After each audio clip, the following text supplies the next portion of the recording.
Our aim is to really bring people back into the bush and to understand and to help towards a healthy forest, a healthy community.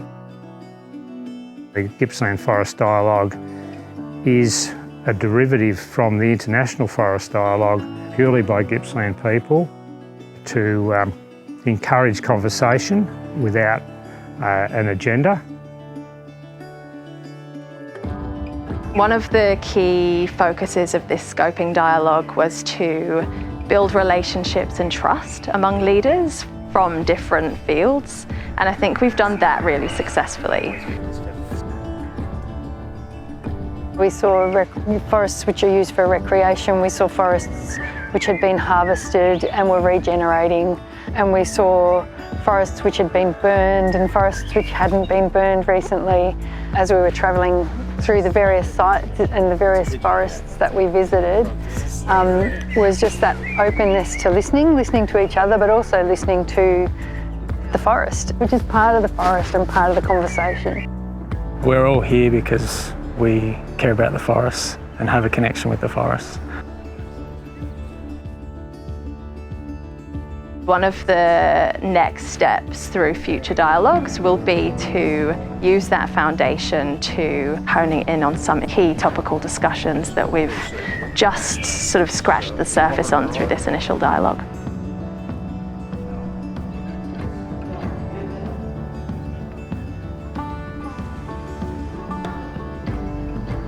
What it's going to do, because native forest logging is going to end in Victoria. I do hope in the future, and it's happening, is we pick up some of the whole of country approaches in how we manage the forest. We need to start from that position of respect for people and respect for country. Our first peoples have said respect is what's important, and to listen to that voice whenever we're planning or whenever we're delivering or whenever we're communicating about country. Banjo!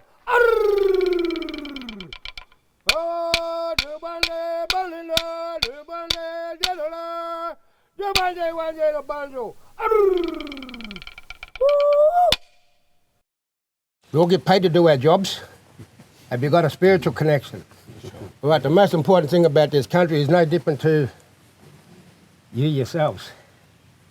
All those trees on your head, those trees are our mother hairs on our land.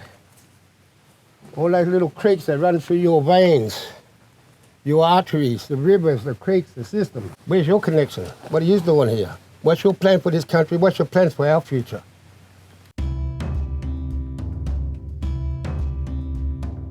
I think we've landed this landscape slip, and we need to come and look at this landscape from vantage points like this and recognise the challenge ahead, particularly with a warming and drying climate. You know, the management of forests does need to be holistic. If we just look at one thing on its own, then you sort of get these perverse outcomes elsewhere.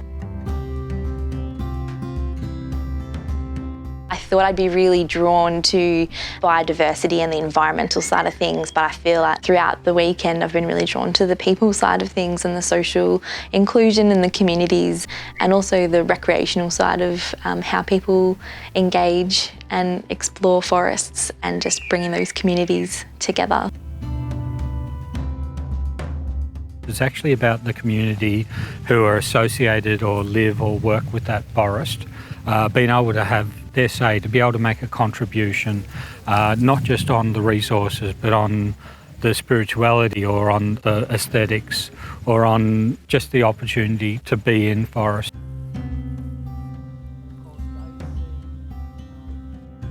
My vision is that we've got a very healthy forest that's respected and loved and stewarded by the community, by the people of Gippsland. You've got to love a forest, don't you? Forests are important because we are of the forest. I just really fell in love with the forests here. I can't imagine Gippsland without forests.